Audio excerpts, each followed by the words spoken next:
Okay. Sige na. Mapin na tayo. Music. Music. Sabi Una mo dito. tayo music. Oo. Speaking voice and singing voice. Pag speaking voice, paano yung speaking voice mo? Pag magsalita ka. Salita ka. Magsalita ka. Si Erin. Yun ang speaking voice mo. Kumanta ka. Kanta.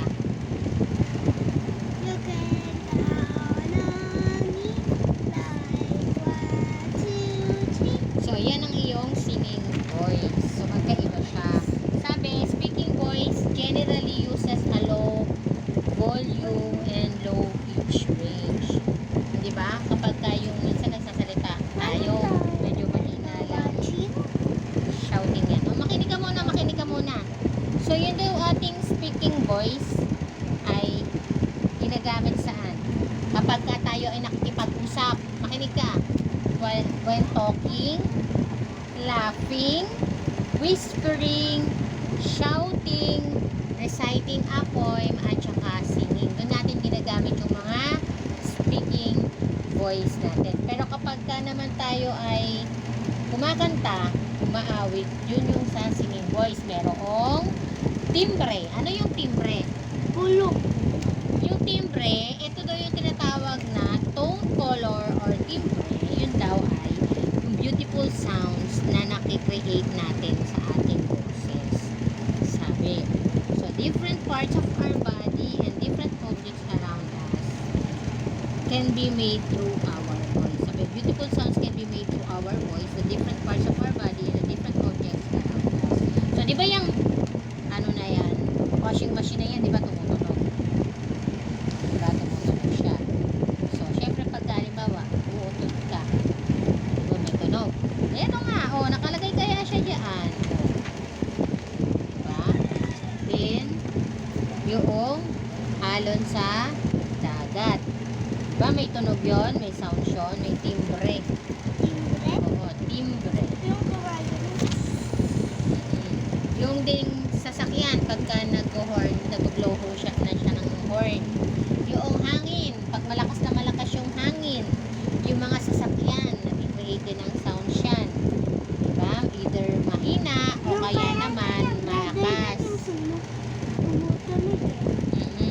Yung jeep, yung tricycle, yung mga animals, diba? May mga sound yan. So, diba? Doon may ginagamit yung tinatawag na voice. Diba magkaiba yung singing voice mo at saka yung talking voice mo. So, yun ha. Sabi dito, ano pang pag-aaralan natin? Yung timbre daw, yun yung quality ng musical tone or voice that makes it different from or alike with other voices or instruments. Okay. Yung speaking voice is what you use naturally every day. Kapag ka ikaw ay nakikipag-usap sa tao, di ba? Yung aking speaking voice ay usually low lang ang volume, hindi masyadong malakas. At yung pitch natin ay low lang, low pitch range. Speaking in soft and loud voices exercises the throat. Oh, ito ka. Singing voice naman uses a much wider range of volume and pitch. Huwag mong alamin yan. Ay, nako naman talaga si Pina. Tutuloy pa ba natin to o hindi na? Oh, wag kang mag-touch ng anything na makakawala ng ano mo, ng focus mo. Now, yung singing naman, pwede kang mag-sing ng softly or loudly. Di ba conforme doon sa kinakanta mo? Merong mga kanta na kailangan, diba ako tulad ng mga lullabies, ganyan, ano lang yan. Soft voice lang ang kailangan. Pero yung mga rock na mga kanta-kanta, usually mga mga high volume. Ano na? Dito. Ay. Oh, itong wristwatch, mahina lang ang tunog niyan. Yung volume niyan. Pero pagka nag-alarm yung clock mo, yung alarm clock mo, maingay, di ba? Maingay. So, meron doon tayong tinatawag na dynamics. Dynamics adds beauty quality to music to make it more interesting. Yung daw dynamics, makinig ka, ito yung tinatawag na loudness or softness ng music. Yung lakas o hina ng music. So, sabi, dynamics is the loudness and softness of musical sounds. Okay, so natandaan mo na yon. Ano yon? Dynamics. So, loudness and softness in music, pwede rin siyang tawagin na volume. Yung nga, volume. Loudness is the quality of sound when the voice or instrument is strongly heard. Alam mo na yung loudness, yung lakas, malakas na pag-awit o kaya naman yung instrument sobrang lakas. Yung softness naman, yung quality ng sound na ano, Dami nakaganyan. instrument is heard at normal volume. Kaya nga ayaw mo pa mag-start kanina ang dami nito. Okay? So hanggat maaari, yung mga importante ang ating kukunin. Okay? So alam mo na yung loudness. Ano uli? Volume is the loudness and softness in music. Loudness kapag ka yung volume ay strongly heard. Kapag ka naman softness, yung volume ay nasa normal lang na range. Okay? So, ano pa ba? Meron tayong, dito ka na. Ay, paano tayo matatapos? Okay. Yung kanta, merong soft parts at saka may loud parts. Di ba pinakanta kayo ni teacher? Di ba? Yan ba yun? Yung ba talaga? Ulitin natin. Yung dynamics is the loudness and softness of, ay, ayoko na nga kaya. Hindi na tayo magre-review. Dito ka. Dali, makinig ka. Yung daw dynamics is the loudness and softness of musical sounds. Tumingin ko. Loudness and softness in music may also be called volume. So, yung dynamics at saka yung volume, isa lang yun, ha? Loudness is the quality of sound when the voice or instrument is strongly heard by our ears. Alam mo na, loudness, malakas. Pag malakas yung nakikreate na sounds. Softness naman kapag ka mahina. Diba? So, pagka ikaw nagsasalita ka, may declamation. Anong boses ang ilalabas mo dito? Malakas o soft lang? Minsan soft lang, diba? Pero pag kumakanta ka na ganito, malakas. Kailangan naririnig, diba? Lalo na pagka wire. Tama? Sa tingin mo ito, itong triangle, loud ba o soft ang nakikreate niyang sound? Malakas o mahina? Yan, ting, ting, ting. Nakakataw mo ba yan? Malakas o mahina? Mahina lang. Yung trumpet, loud o soft? Loud. Yung drum, nakaano ka na nandapit kung naupo ko. Malakas ba siya o mahina? Ito, anong sounds ang napoproduce nito? Loud o soft? Sabihin mo. Loud. Eh, ang piano, loud or soft? Malakas ba? Sabihin mo. Loud. Etong violin. Violin. Soft lang yan. Etong tambourine. Tsaka tong maracas. Sabihin mo ito. Sabihin mo. Okay. So, may mga instruments tayo na nag-create ng malalakas at tsaka malalakas na sound o kaya medyo soft. Oh, so, ito na tayo. Speed of sound. Alam mo ba kung paano nag-i-spread yung kung gaano kabilis mag-travel ang sound? Pagka sumigaw ka dito, sa palagay mo hindi ka maririnig sa baba? Uy, nakausap kita. Pagka ba sumigaw ka dito, sa palagay mo hindi ka maririnig sa baba? Maririnig ka. Maririnig ka. Kasi nga, mabilis mag-travel yung, diba? Yung sound, yung speed niya, ganun kabilis. Diba? Ngayon naman, sa pag-awit naman, meron din tayong tinatawag na mabagal na awitin. At saka meron tayong mabibilis na awitin. Diba yun? Diba? So, ano tawag doon? Tempo. Ang tawag doon, uy, makinig ka. Ang tawag doon ay tempo. Sige, sabihin mo. I-review mo, papareview ko to sa mama mo ha. Kasi parang hindi ka naman hindi ka interesado. O, paano yun? Alam mo ba? Kahit na pasado ka sa lahat ng exam mo, kung dito sa MAPE ay mababa ka, mahahatak ang grade mo. Gusto mo ba yun? O, kaya Mahatak? makikinig ka ba? Anong bahat? Mahatak ka pababa. O, hindi na. Babagsak na si Dina kasi ayaw niya makinig sa akin. Eh. Gusto mo ba yun? Gusto. So, makikinig ka ba sa akin o hindi? Makikinig o hindi? Gusto. Okay. Okay. Ano na tayo dito? Sabi, tempo is the pace or speed of sound in music. There are song or music pieces that are slow. Diba may mga kantang mabagal? Ano yung mga kantang mabagal? The same song, tapos pag sinabing mabilis-bilisan mo lang, you can count on me. Ganon. Bakit ka na namin Oh. nagwasati? Tempo yun. So, halimbawa, sabihin mo to. Sumisigaw na Oo. kami yung kanta namin lahat. Diba? Yung song na Rockabye Baby, mabilis kaya siya or mabagal? Sa tingin mo? Parang ano siya? Mabagal. Hickory Dickory Dock. Mabilis, di ba? Bingo. B-I-N-G-O. B-I-N-G-O. Ano siya? Mabagal, mabilis? Pag mabagal, B-I-N-G-O. Pero ang kanta niya is ganito. B-I-N-G-O.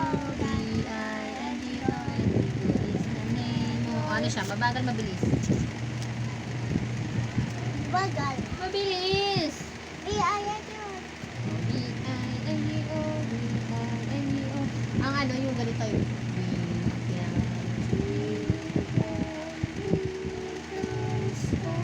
O, yun ang mabagal. Okay. Okay. So, B-I-N-G-O. B-I-N-G-O. What's his name? ano pa? Sabi, where is Master Spirits? Ano ito? Collective learn. Okay. So, tempo. Ano na nga uli yun? Is the pace or speed of sound in music. Pwedeng yung tinatawag na fastness or slowness. Yung pagiging mabilis o mabagal ng music. Tempo. Kasi sabi, musical sounds daw, pwedeng slow or fast. Okay. Now, meron din mga boses na tinatawag na thick voice or thin voice. Alam mo yon? Meron makakapal. May kapal din daw yung tinatawag Mama. na boses. Kaya sila ate, makinig ka. Si ate Doreen, alto. Si ate Sam, ano siya, soprano. Kasi si ate Doreen, makapal ang boses. Si ate Sam, manipis, matinis. Sa lalaki naman, pag mataas, tenor. Yan, cerebral tenor. Pag kumakanta cerebral tenor. Yung bass naman, yun naman yung makapal yung boses. Mababa. Ano ako? Pwede kang soprano. Sige nga, kumanta ka nga.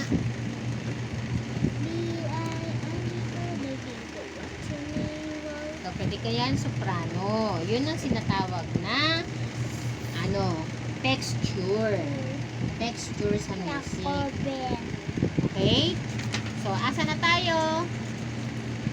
Thinness and thickness in music depend on the number of the words and notes sounding at the same time and the number of similar and different times. Okay. Okay mo na yan. Kaya mo na yan. Hindi naman na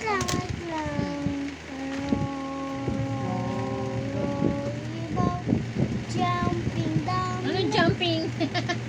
Gently down the stream. Merrily, merrily, merrily. Life is but a dream. Okay, so sa bakasyon, magbabasa tayo ng magbabasa. Ulitin natin uli yung sinabi ko. Meron tinatawag na texture in music. Ito yung thickness or thinness of sounds. Pagka thin texture, yung mga nota ay single. And when there are 1 to 2 sounds voices heard. Meron tayong tinatawag tinatawag na single melodic line. Alam mo yung single melodic line? At saka multiple melodic lines. Yung single melodic line in music is one tune that plays alone from beginning to end. At meron namang multiple na two or more melodies that have different tunes but are sung or played at the same time and are pleasing to the ear. So, ito yun, no? Yung melodic, multiple melodic lines, ito yun, katulad nitong row, row, row your boat gently down the stream. Diba?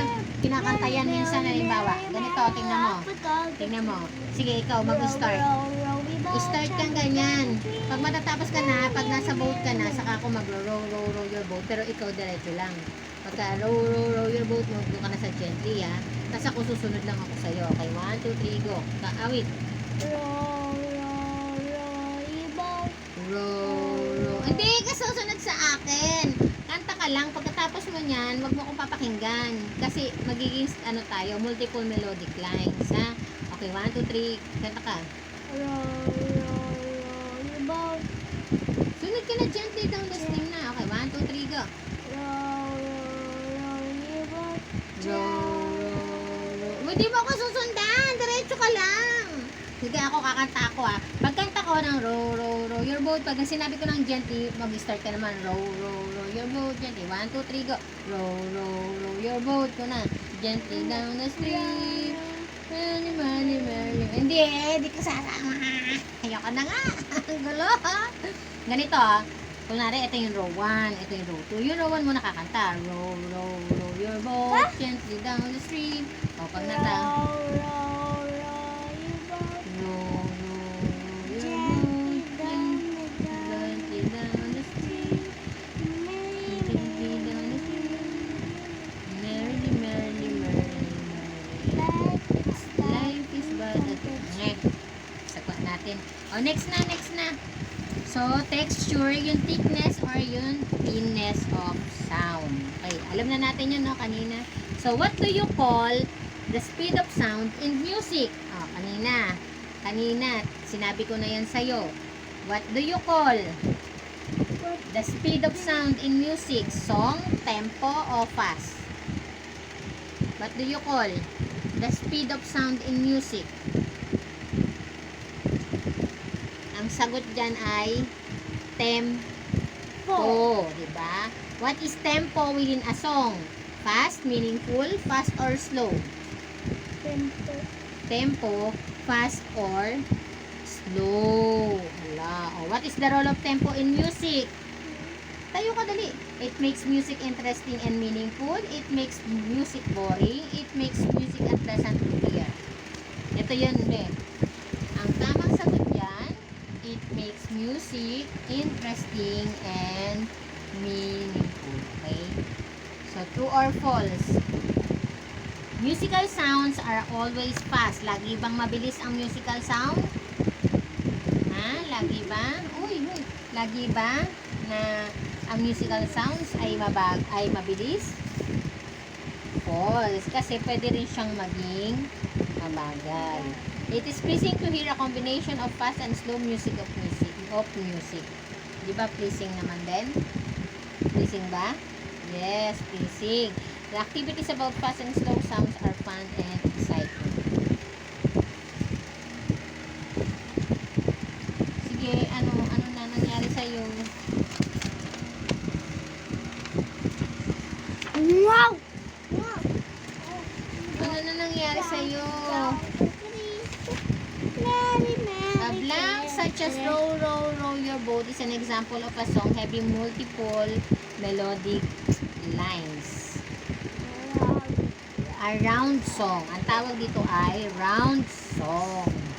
Ano daw yung thickness and thinness of sound? Ang tawag doon ay texture.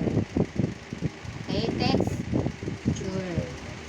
Blank melodic lines are two or more tunes that are different from each other but are played all at the same time. Multiple melodic lines. Night! Sabi daw, a round song such as row, row, row your boat is an example of song having multiple melodic lines. Blank texture daw is when notes or tone sounds as a single line. Ano daw yun? Thin texture? A blank melodic line is one tune that plays by itself from the beginning to the end. Ano daw yun? Single melodic line. Ano? Tutuloy pa ba natin? Tutuloy pa ba natin to? So, tapos na tayo sa music eh. So, doon na tayo sa arts. Mahaba, di ba? Sige, ano ka muna? Tubig ka muna. Tubig. Balik. Dali.